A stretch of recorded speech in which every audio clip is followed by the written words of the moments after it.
Ano advantage ng nakapokus lang sa isang produkto mga kanegosyo? By the way, ako nga pala si Jepoy, isang negosyante. Isa rin akong DJ. Kung kailangan nyo palang DJ sa club, sa bar, sa event, message lang kayo dito sa page ko or comment lang kayo. Bilang negosyante, meron akong 10 taon na karanasan na pagkalugi sa pagninegosyo. Tunay na negosyo lang, hindi networking tulad ng sari-sari store, barbecuehan, bilyaran, rental. Focus in one sa Leche Plan mga kanegosyo. Eto, tapusin mo tong video na to, sigurado marami kang matututunan. Kasi ito yung mga hindi ko alam nung nagsisimula pa lang ako magnegosyo. Kung nagdinegosyo ka naman na, malamang isa to sa dahilan kung bakit nalulugi yung negosyo mo. Way back 2020 mga kanegosyo, halos 95% ng negosyo na malapit sa school, puro nag-close, halos na wipe out. Kasi 2 years din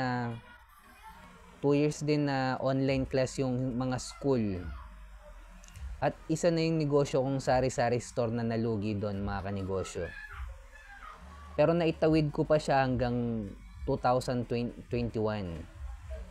Kumbaga nilaban ko pa siya kahit lugi-lugi na ako. Pero pagdating ng 2021, wala na talaga na, at napag-desisyon na ko i-close na talaga yung sari-sari store ko. Isa sa mga natutunan ko sa sari-sari store mga kanegosyo, ang sari-sari store walang focus in one. Hindi natin may scale up sa level 2 business model yan. Hindi natin ma-applyan ng franchising yan, distribution, manpower, software, licensing. Kasi sobrang dali buksan ng sari-sari store mga kanegosyo. Kaya nga tinawag na pambansang negosyo yan. Yung tipong nagnegosyo ka ngayon, bukas may sari-sari store ka ng katabi. Dahil nakita lang nila na kumikita yung sari-sari store mo. Ganun kabilis yan mga kanegosyo. At bakit sari-sari store yung naisipan ko negosyo? Kasi hindi ako marunong magluto. At naitayo ko nga pala yung sari-sari store ko mga kanegosyo malapit sa school kung saan ako graduate ng college. Graduate po ako ng marketing management sa TIP Cubao. Nagkataon na itayo ko yung sari-sari store ko sa lugar na merong community. Ang community yung pinaglilingkuran ko is mga college student, mga kanegosyo. Naging tambayan nila yung tindahan ko, yung sari-sari store ko. At pang-anim akong sari-sari store na nakapaligid sa TIP. Sa aming anim mga kanegosyo, laging mas mahal yung benta ko ng 5 piso, 2 piso. Alam ng customer ko to Pero sa akin pa rin sila bumibili. Kasi same lang naman yung produkto ng sari-sari store Kung ano meron sa kabilang sari-sari store, meron din sa akin.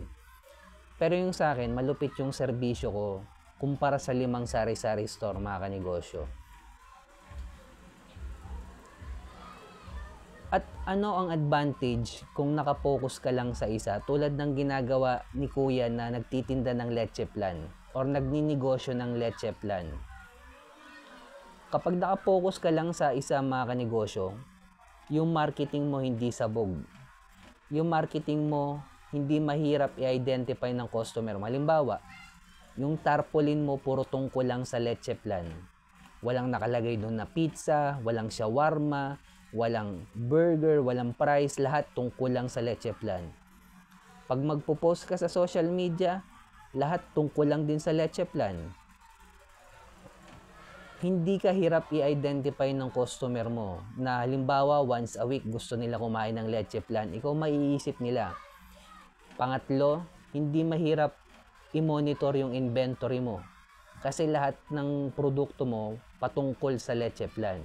Hindi mahirap i-monitor yung cash flow or pagpasok ng pera. Dahil focus ka lang sa isa Ngayon, ang trabaho na ni Kuya, brandingan yan, halimbawa, lagyan niya ang pangalan na Jepoy Leche Plan. Boss Jepoy Leche Plan. Tapos, lagyan niya ng sistema. At pag nangyari yon mga kanegosyo, pwede nyo nang ipa-franchise yan or applyan ng distribution model. Doon yung tunay na kitaan mga kanegosyo. Halimbawa, pag nagpa-franchise na si kuya ng Leche Plan, hindi na siya kumikita sa Leche Plan na pagbebenta per se. Kumikita na si kuya sa franchising fee na magpa-franchise sa kanya. Profit na yon mga kanegosyo. Malugi man yung magpa-franchise sa kanya o kumita, profit na yung bayad sa kanya. Hindi mo na marerefund yung franchising fee. Automatic profit na agad sa may-ari yun. Pero focus lang mula simula, Leche Plan pa rin. Hanggang sa level 2 business model, Leche Plan pa rin. Ang nagbago lang yung business model. In-applyan mo lang ng franchising business model. At dun yung tunay na kitaan mga kanegosyo. Pag in-applyan mo yung negosyo mo, dahil ang negosyong hindi lumalaki, parang bata yan mga kanegosyo. Mamamatay yan. At kung nagsisimula ka pala magnegosyo, focus in one, hanapin ng community ng mayaman, scale up sa level 2 business model yung negosyo mo. Pang-apat, kailangan na natin gumawa ng original content. Dahil kasama na sa trabaho natin yan bilang negosyante. Kung umabot ka sa dulo na video na to, subscribe ka naman sa akin.